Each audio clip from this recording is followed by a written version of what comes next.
का सहयोग नहीं मिलता है। जो जनता के बीच में काम करने वाले सरकारी कर्मचारी हैं, जो अस्पताल के कर्मचारी हैं, स्कूल के कर्मचारी हैं, इन सारे लोगों को अभाव में रखा जाता है। उनको संसाधन नहीं दिए जाते हैं और उसमें तमाम तरह के जो ऐसे कर्मचारियों को भर दिया जाता है जो वहाँ आते ही नहीं है। आप इसी वजह से देख रहे हैं कि सरकारी अस्पतालों को खराब करके और प्राइवेट अस्पतालों की बाढ़ आ गई है और बिना मानक के, बिना सुविधाओं के, बिना व्यवस्था के भारी लूट के साथ प्राइवेट स्कूल चल रहे हैं। हमारे गांव का जब कोई आदमी बीमार पड़ता है तो वो खतरे में आ जाता है। वो सोचता नहीं है कि उसकी जान बचेगी कि नहीं बचेगी। जब वो जाता है प्राइवेट अस्पताल में और जब उसको लूट के मशीन में पेर दिया जाता है और उसको कहा जाता है कि उसको थोड़ी सी बीमारी हुई होती है, उसको भर्ती करा दिया जाता है और उसको ढेर सारा पैसा लगाना पड़ता है, जो पैसा उसके पास नहीं होता है। फिर वो भभूत के भरोसे आकर के और अपने घर पर दम तोड़ देता है। दोस्तों, आज सरकार ने प्राइवेट अस्पतालों को मजबूत करने के लिए हमारे और आपका जो पैसा होता है, जो हमारे और आपके टैक्स से और हमारे आपके मेहनत से पैसा इकट्ठा हुआ है, वो पैसा, उस पैसे को ये जो ये कार्ड बनवाते हैं, ये कार्ड है जो आयुष्मान कार्ड। तो आयुष्मान कार्ड पर आप 5 लाख की दवा करा सकते हैं।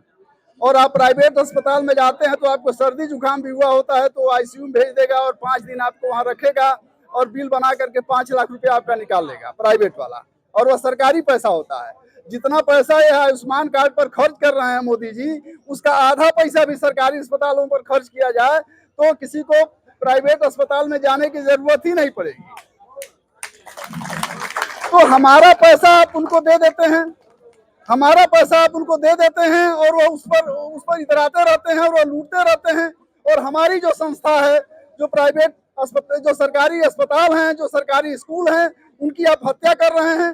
मुझे तो यह कम लगता है कि सीएमओ को सरकारी अस्पतालों की हत्या करने की सुपारी नरेंद्र मोदी जी ने और भाजपा सरकार ने दे रखी है।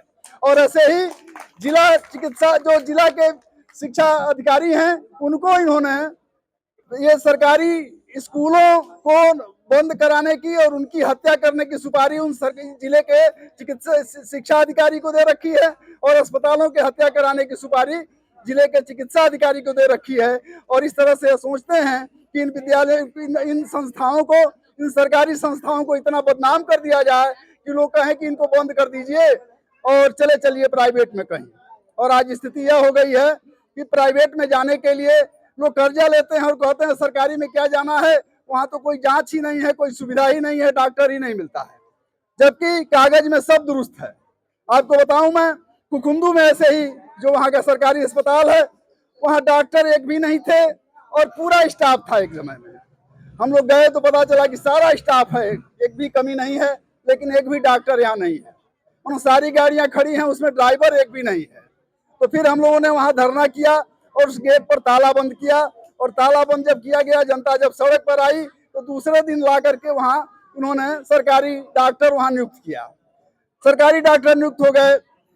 10-15 दिन बीता तो कुछ तबीयत किसी खराब हुई तो उन्होंने कहा कि अरे सरकारी अस्पताल में चले जाइए, बहुत अच्छे डॉक्टर आए हैं। तो हम लोग सरकारी अस्पताल में गए तो देखे कि पूरा सरकारी अस्पताल खचाखच भरा हुआ था और जितने प्राइवेट अस्पतालों में जाने वाले लोग थे, सब लोग सरकारी में जा रहे थे, क्योंकि वहाँ एक बहुत अच्छे डॉक्टर आए थे। वो किसी को रेफर नहीं करते थे और बहुत बढ़िया सस्ता इलाज कर देते थे। तो बिना प्रचार किए वो सरकारी अस्पताल जम गया। ऐसे ही मैं बताऊं, संजय भाई भी हैं, सभी लोग हैं, यहाँ जिले का जो जिला का चिकित्सालय था, इस चिकित्सालय को आज इन्होंने तोड़ दिया है और इस जिले में कोई चिकित्सालय, जिला चिकित्सालय नहीं है। वहाँ की सारी मशीनें जांच की बंद पड़ी हुई थी और वहाँ सब प्राइवेट में बाहर के लिए जांच भेज देते थे लोग। हम लोगों ने प्राइवेट प्रैक्टिस करते थे, सरकारी में लोग नहीं बैठते थे, दलाल लगे रहते थे, प्राइवेट में भेजते थे। हम लोगों ने उसके लिए 5 दिन धरना चलाया और पूरे देवरिया जिले को बंद कराया गया। और उसके बाद लिखित में समझौता हुआ एक एक पॉइंट पर कि फला मशीन भी चल रही है, फला मशीन भी चलेगी, फला मशीन चलेगी, डॉक्टर कब से कब तक बैठेंगे, लिखित एक एक पॉइंट पर समझौता हुआ। 5 दिनों में जिला बंद कराया गया उसके लिए। और उसके बाद से वो अस्पताल एक हद तक सही हुआ। और उसके बाद तो इन लोगों ने उस अस्पताल को तोड़ के, जैसा कि संजय भाई ने बताया, कि प्राइवेट स्वशासी ये मेडिकल कॉलेज बना दिया इन्होंने। कि जिसमें बिल्डिंग तो सरकारी होगी लेकिन उसकी सारी व्यवस्था ठेके पर प्राइवेट होगी। तो ये जो व्यवस्था है उस पूरे व्यवस्था के खिलाफ लड़ना है। यहाँ की जो लड़ाई है यह अगर सुधरता है तो हमें इस जिले को भी सुधारना पड़ेगा, हमें इस देश को भी सुधारना पड़ेगा। और यह शुरुआत हम लोग यहाँ से करेंगे।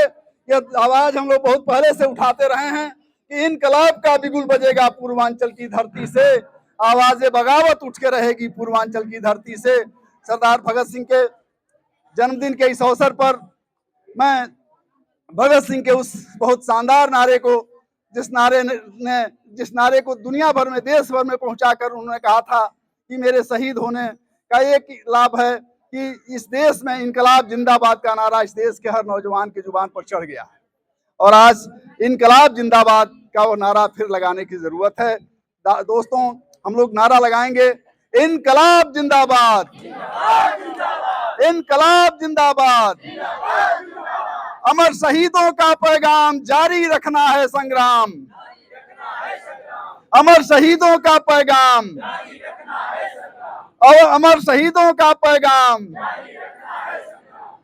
दोस्तों, आज भगत सिंह को याद करना, उस विरासत को याद करना है जिसमें वह पूरे देश की व्यवस्था क्या होनी चाहिए, कैसी समाजवादी व्यवस्था होनी चाहिए, जात पात और छुआछूत नहीं होना चाहिए, इस पर भी भगत सिंह ने लिखा। शिक्षा कैसी होनी चाहिए, यहाँ की सारी व्यवस्था कैसी होनी चाहिए, न्याय व्यवस्था कैसी होनी चाहिए, इन सब पर उन्होंने लिखा। और इस सारे चीज़ों पर कि यहाँ के देश की जो राज है, जो लूट है देसी और विदेशी पूंजीपतियों की, जो मुनाफाखोरों की सत्ता है, जो उस समय भी चल रही थी और आज भी चल रही है, उसको खत्म करने के लिए उसी समय उन्होंने नारा लगाया था और कहा था कि हम नहीं चाहते हैं कि लॉर्ड इरविन और रीडिंग की जगह पुरुषोत्तम दास और ठाकुर दास आ जाएं, गोरे अंग्रेजों की जगह काले अंग्रेज आ जाएं और इस देश के किसानों मजदूरों को लूटते रहें। लेकिन आज ऐसा ही हो रहा है कि गोरे अंग्रेजों की जगह काले अंग्रेज आ गए और हम सभी लोगों को लूट रहे हैं। हम सबके बच्चों को एक तरह के सभी लोगों के बच्चों को एक तरह के स्कूल में पढ़ना चाहिए, सरकारी स्कूल में पढ़ना चाहिए। हम लोग समान शिक्षा आंदोलन इसके लिए भी चला रहे हैं कि सबके बच्चे को इस प्राइमरी स्कूल में पढ़ना चाहिए। कोई बस आके ले जाएगी देवरिया और सलेमपुर, यह नहीं होना चाहिए। पूरे दुनिया में ऐसा नहीं होता है साथियों। यह अमेरिका में, जर्मनी में, जापान में जिनका जिनका ये बड़ा नाम लेते हैं, सबके बच्चे चाहे अमीर हो, गरीब हो, कलेक्टर साहब हो, चपरासी हो, सबका बच्चा सरकारी स्कूल में पढ़ता है और जो सबसे नजदीक करीब का स्कूल है उसमें पढ़ता है। कोई वहां से दूर नहीं भेजा जाता है। लेकिन आज क्या है कि आज ऐसा माहौल बना दिया गया है कि हम पढ़ने के लिए दूर जा रहे हैं, दवाई कराने के लिए दूर जा रहे हैं और डॉक्टर्स जो हैं जिम्मेदारी से भाग रहे हैं, इसलिए कि उनके यहाँ सुविधाएं नहीं हैं, इसलिए कि उन पर सरकार की मंशा है कि इन लोगों को प्राइवेट में खदेड़ दिया जाए। हम पढ़ने के लिए देवरिया जा रहे हैं, इलाज कराने के लिए देवरिया जा रहे हैं, गोरखपुर जा रहे हैं, लखनऊ जा रहे हैं, दिल्ली जा रहे हैं।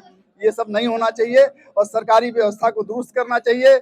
और हम इस देश को सरकारी व्यवस्था के माध्यम से ही नियंत्रित कर सकते हैं, सबको अधिकार दे सकते हैं, सबको रोजगार दे सकते हैं, सबको शिक्षा दे सकते हैं, सबको चिकित्सा दे सकते हैं और किसी धंधेबाज मुनाफाखोर के हवाले हम अपने देश को नहीं छोड़ सकते हैं।